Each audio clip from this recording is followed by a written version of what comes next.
अस्सलाम वालेकुम dear students. आज जो है हम पढ़ने जा रहे हैं introduction to statistical theory part second, जो कि चौधरी शेर मोहम्मद की बुक है। आज हम इस वीडियो में डिस्कस करने जा रहे हैं chapter number 16, lecture number 1। Chapter number 16 जो है उसका नाम है testing of hypothesis. Dear students, हमें जो है इस चैप्टर्स में क्यों ज़रूरत पड़ी है कि टेस्टिंग ऑफ हाइपोथेसिस होता क्या है। अगर मैं आपको बताता चलूँ कि जब हमने स्टैटिस्टिक्स की टाइप्स पढ़ी थी, उसको याद हो कि हमने 2 टाइप्स पढ़ी थी, डिस्क्रिप्टिव स्टैटिस्टिक्स और इन्फ्रेंशियल स्टैटिस्टिक्स। हमने डिस्क्रिप्टिव में क्या किया था, डाटा कलेक्ट किया था, एनालाइज़ किया था, उसमें इंटरप्रेट था, डाटा कर दिया था।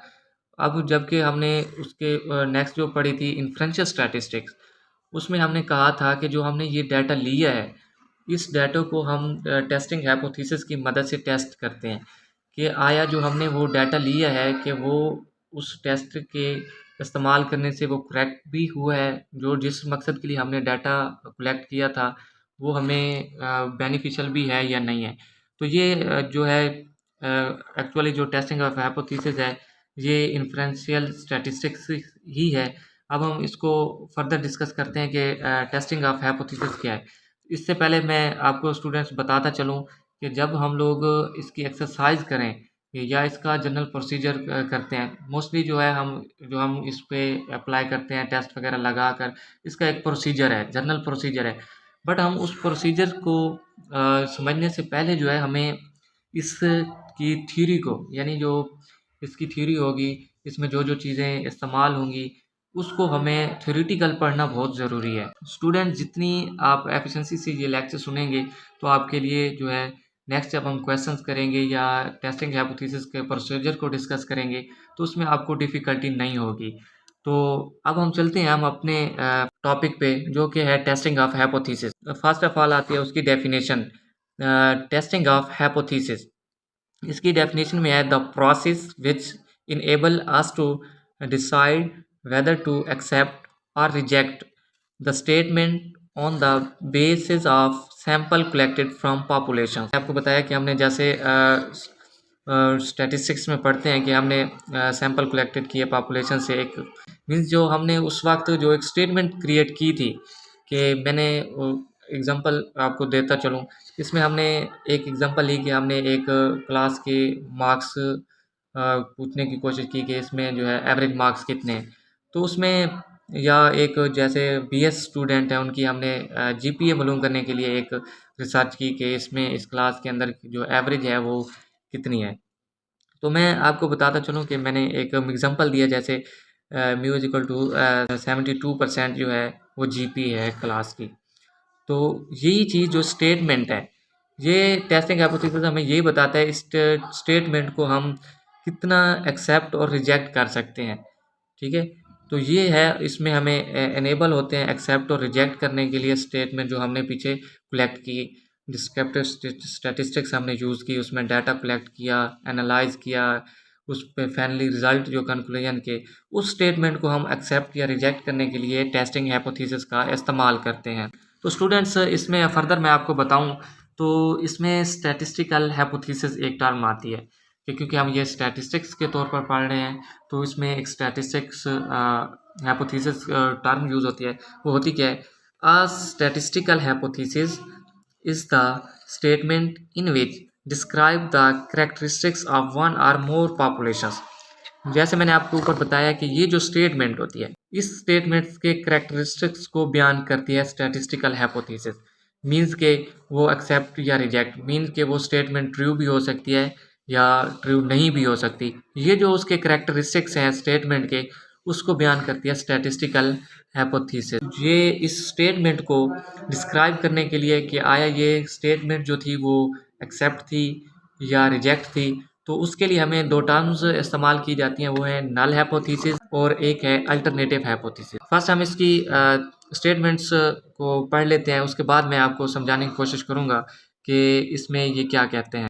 इसमें क्या होता है, it is denoted by H not, यानी जो हमारा नल हाइपोथेसिस है उसको हम एच नॉट से डिनोट करते हैं, जबकि हमारा जो अल्टरनेटिव हाइपोथेसिस है उसको हम करते हैं H1 या HA से डिनोट करते हैं। सेकंड जो है वो null hypothesis is an assumptions, which is to be tested for possible rejection under the assumptions that is true। मतलब ये है कि जो हम लोग ये assumptions लेके आए कि स्टेटमेंट, मैं आपको हम स्टेटमेंट क्या लेके आए थे कि हमने एक क्लास की जो जीपीए मालूम की वो है 72%। इस चीज़ को हम लोग टेस्ट करने जा रहे हैं कि क्या ये रिजेक्ट भी हो सकती है या ट्रू है। तो इस चीज़ को जो हमारी ये ट्रू स्टेटमेंट है, इसको रिजेक्ट करने के लिए जो हम टेस्ट करते हैं उसको कहते हैं नल हाइपोथेसिस। इसी तरीके से जब हमारे पास अल्टरनेटिव हाइपोथेसिस होती है, it is different from null hypothesis and which is adopt after rejection of null hypothesis mean H naught null hypothesis. मतलब ये है कि जब हमारे पास ये फॉर्म जो है करेक्ट नहीं रहती, यानी उसके बाद जब हमने टेस्ट किया ये रिजेक्ट हो जाती है, तो उसके बाद हम अल्टरनेटिव हाइपोथेसिस को एक्सेप्ट करते हैं। तो इसके बाद जो है एच नॉट जो है will always contain some of an equality sign such as equal sign हो सकता है, इक्वल टू लेस देन हो सकता है, इक्वल टू ग्रेटर देन हो सकता है। जबकि जो अल्टरनेटिव के हमारे पास साइन होंगे इसके उलट होता है कि हमने उसको रिजेक्ट करने के लिए जो वो अगर नल हाइपोथेसिस रिजेक्ट है तो उसके एक्सेप्ट करने के लिए जो हमारे पास अल्टरनेटिव हाइपोथेसिस होता है उसके जो हमारे इक्वलिटी साइन होंगे वो एक तो यहाँ पे है इक्वल टू, यहाँ पे नॉट इक्वल टू या ग्रेटर या लेस देन। इसका यही स्टूडेंट्स आपने इसमें या जहन में याद रखना है कि ये अक्सर एमसीक्यूज भी पूछे जाते हैं कि जो इसमें होते हैं इसमें इक्वालिटी ऑफ साइन किस तरीके से होते हैं नल हाइपोथेसिस में, और जो अल्टरनेटिव है उसमें जो इक्वालिटी ऑफ साइन है वो किस तरीके से होते हैं। मैं आपको यहाँ पे बताऊँ जो मैंने बताया था कि म्यू इज इक्वल टू 72%, ये तो हमारी स्टेटमेंट थी, इसी को हमने टेस्ट किया था रिजेक्ट करने के लिए। तो यहाँ पे क्या होगा कि वो जो स्टेटमेंट है म्यू नॉट इक्वल टू 72 या ग्रेटर होगी 72 या लेस देन 72 होगी।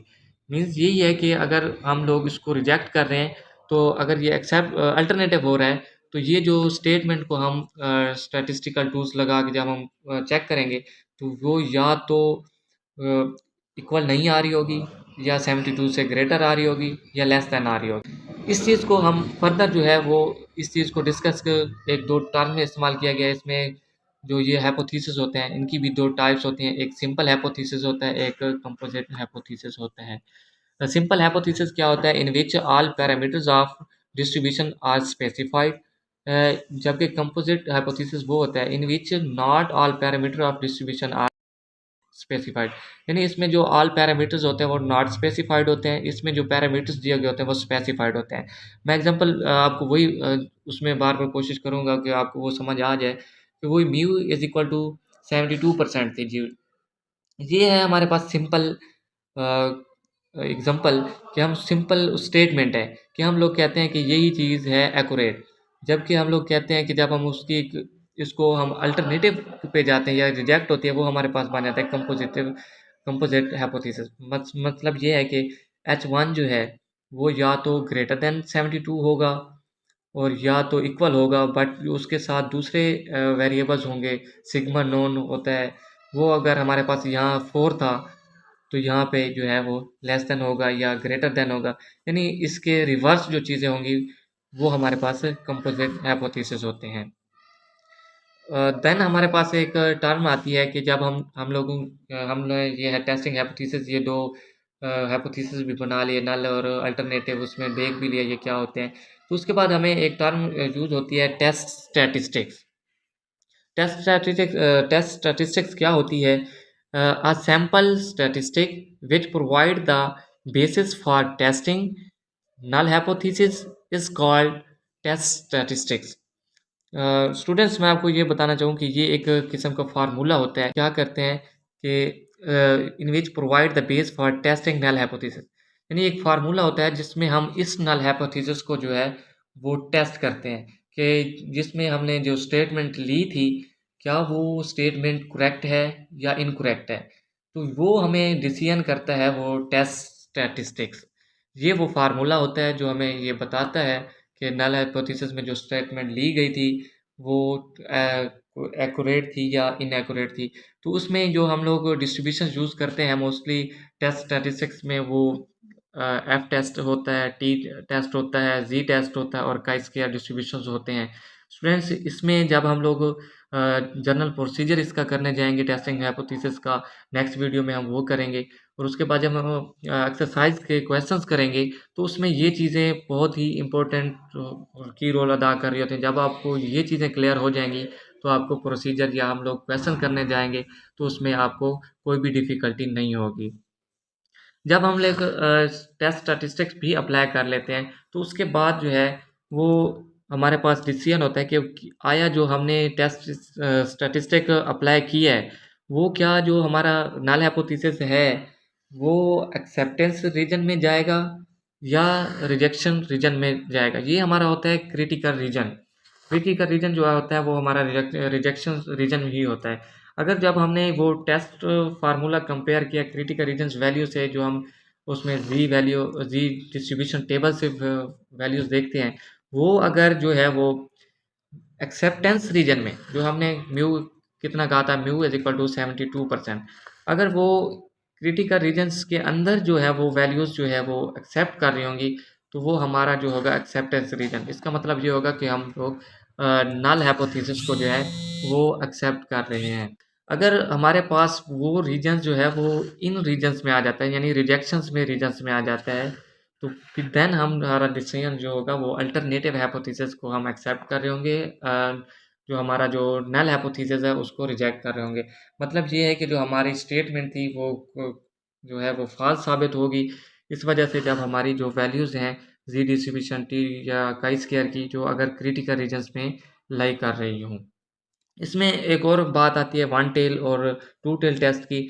अगर मैं आपको बताऊं कि अगर वो ये दो बाउंड्रीज हैं, अगर जो वन टेल टेस्ट होगा वो एक ये होगी वर्टिकल लाइन और उसके वन साइड टेस्ट होगा यानी क्रिटिकल रीजन जो है इसके एक तरफ जो है वो एक्सेप्टेंस रीजन होगा और एक रिजेक्शन रीजन होगा, तो वो होता है वन टेल टेस्ट। अगर जो टू वर्टिकल लाइन्स के अंदर जो है वो हमारी जो एक्सेप्टेंस वैल्यू आ रही होंगी वो होता है हमारा टू टेल टेस्ट। उसके बाद हमारे पास ये चीज़ें एक्सेप्ट और रिजेक्शन रीजन हो जाती है तो उसके बाद एक यहाँ से एक दो टर्म्स निकलती हैं जिसको हम लोग कहते हैं type 1 error and type 2 error test. तो अब हम उसको देखते हैं कि टाइप 1 एरर क्या होता है, टाइप 2 एरर क्या होता है।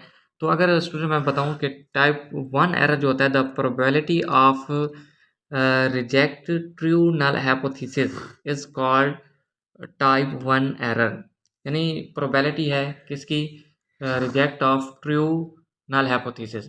यानी इसका मतलब ये है कि हमारा जो नल हाइपोथेसिस जो था वो ट्रू था लेकिन हमने उसको क्या कर दिया, रिजेक्ट कर दिया, तो वो होता है टाइप 1 एरर। इसको मैं आपको फिर डायग्रामेटिकली भी समझाता हूँ कि ये किस तरीके से होता है।